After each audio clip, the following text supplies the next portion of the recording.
दोस्तों, कभी कभी जिंदगी में कुछ ऐसा होता है जो आप किसी को बताना नहीं चाहते। इसलिए नहीं कि आपको शर्म आती है, बल्कि इसलिए कि आप जानते हैं कि कोई यकीन नहीं करेगा। और अगर करेगा भी। मेरा नाम विजय है। ये कहानी कोई किताब में पढ़ी हुई नहीं है। ये मैंने खुद जिया है, खुद महसूस किया है। और आज भी जब रात को अचानक नींद टूटती है, तो उस गांव की याद आ जाती है। उस कुएं की याद आ जाती है। गांव का नाम था नीम्बेवाड़ी। छोटा सा गांव, चारों तरफ पहाड़, खेत और घने पेड़। एक मशहूर शहर के बिल्कुल निचले हिस्से में दबा हुआ।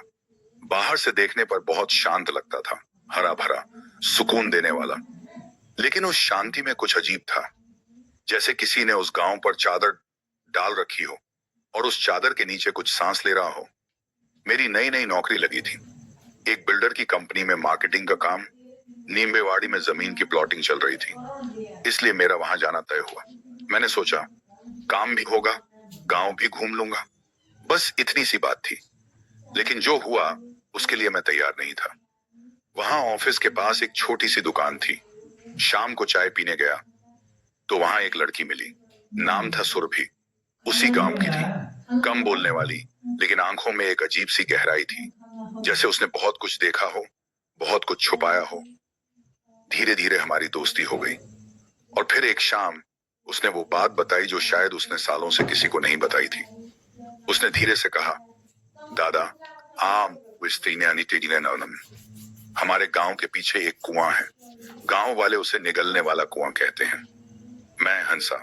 अरे, गांव में कुएं होते ही हैं, इसमें डर कैसा? सुरभि नहीं हंसी। उसके चेहरे पर एक खामोशी उतर आई। वो खामोशी जो तब आती है जब इंसान कोई बहुत पुराना, बहुत भारी दर्द याद करता है। उसने कहा, यह कुआं आम नहीं है। और फिर उसने बताना शुरू किया। जब सुरभि छठी क्लास में थी, उस साल गांव में मौतों का सिलसिला शुरू हुआ था। एक महीने में 5 लोग मर गए। एक औरत, 2 लड़कियां, 2 लड़के, सबने उसी कुएं में जाकर जान दे दी। पुलिस आई, तहकीकात हुई, कोई ठोस जवाब नहीं मिला। लेकिन गांव वाले जानते थे। वो कहते थे कि उस कुएं में कुछ है, कोई चीज जो आवाज देती है, जो इंसान को खींचती है। एक अनदेखी, अनसुनी ताकत, जो पानी की गहराई से ऊपर आती है और आपके दिमाग में घुस जाती है। और जो एक बार उस कुएं के पास चला गया, वो या तो वापस नहीं आया, या अगर आया तो पेनेरी पाँव आई आता नींद है, पहले जैसा नहीं रहा। सुरभि की आवाज अब कांपने लगी थी। उसने कहा, दादा, मेरे पड़ोस में एक परिवार था। पति पत्नी, 2 बच्चे। बड़ी बेटी कोई 9-10 साल की थी। छोटा बेटा 5 से 6 साल का। गरीब लेकिन खुशहाल। उस दिन दोपहर में बच्चे गांव के बाहर खेल रहे थे। छोटे की गेंद दूर चली गई। वो भागा उसके पीछे, दौड़ता गया, दौड़ता गया। और जब बहन ने देखा कि वो कहां जा रहा है, उसे शवती है, उसके पैर जम गए। वो कुएं की तरफ जा रहा था। बहन भागी, चिल्लाई। और जब वो पहुंची तो देखा कि उसका छोटा भाई कुएं के किनारे खड़ा था, एकटक पानी में देख रहा था, जैसे कोई नीचे से उसे बुला रहा हो, जैसे उसकी आंखें किसी की आंखों में बंद गई हों। बहन ने जोर से उसे पीछे खींचा। बच्चा घर तो आ गया, लेकिन कुछ था जो उसके साथ आ गया। उस रात से वो बच्चा बदल गया। बोलना बंद, खाना बंद, खेलना बंद। बस किसी अंधेरे कोने में चुपचाप बैठा रहता। उसकी आंखों में एक ठंडापन आ गया था जो किसी 5 साल के बच्चे की आंखों में नहीं होना चाहिए। और उसकी आवाज बड़ों जैसी भारी हो गई थी। एक रात, आधी रात को मां की आंख खुली। दरवाजे के पास एक परछाई खड़ी थी, पहले बड़ी, फिर छोटी होती हुई। मां उठी, दरवाजे की तरफ बढ़ी, देखा कि उसका बेटा वहां खड़ा है। और तभी पीछे से आवाज आई, मां। मां ने पलट कर देखा। बेटा बिस्तर पर लेटा था, आंखें बंद, जैसे सो रहा हो। मां का दिल एक पल के लिए रुक गया। वो दोबारा दरवाजे की तरफ मुड़ी। वहां कोई नहीं था। और बाहर से रात के सन्नाटे में एक हंसी आई। धीमी, टूटी हुई, अजीब सी हंसी, जो इंसानी नहीं लगती थी। मां उस रात बिस्तर पर लेटी रही, लेकिन सो नहीं सकी।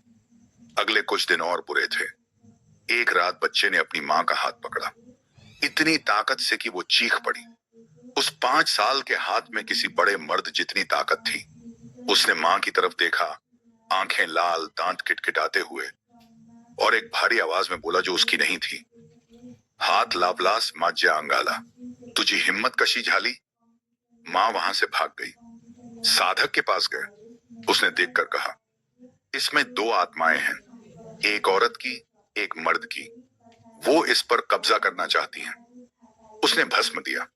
कहा, इसे अकेला मत छोड़ना, कभी नहीं। धीरे धीरे बच्चा थोड़ा शांत होने लगा। माँ बाप को लगा कि शायद खतरा टल गया। एक दिन माँ को मजदूरी पर जाना था। बड़ी बेटी घर पर थी, समझा कर गई, भाई का ध्यान रखना। दोनों घर में थे, सब ठीक लग रहा था। तभी बाहर से एक ट्रक की तेज हॉर्न सुनाई दी और वो बच्चा उठा। चुपचाप, बिना कुछ कहे दरवाजे की तरफ चला गया। दरवाजा खोला।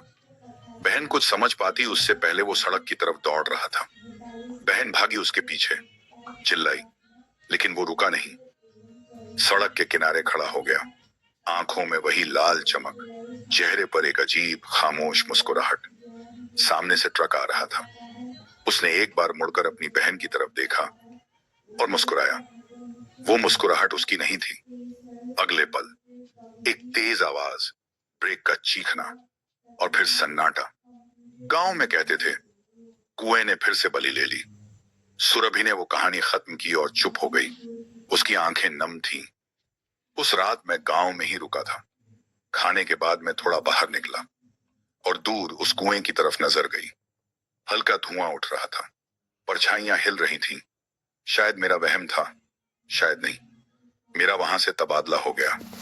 नींबेवाड़ी अब बड़ा हो गया है, नए घर बन गए हैं, लेकिन वो कुआं आज भी वही है, वैसा ही पुराना, वैसा ही खामोश।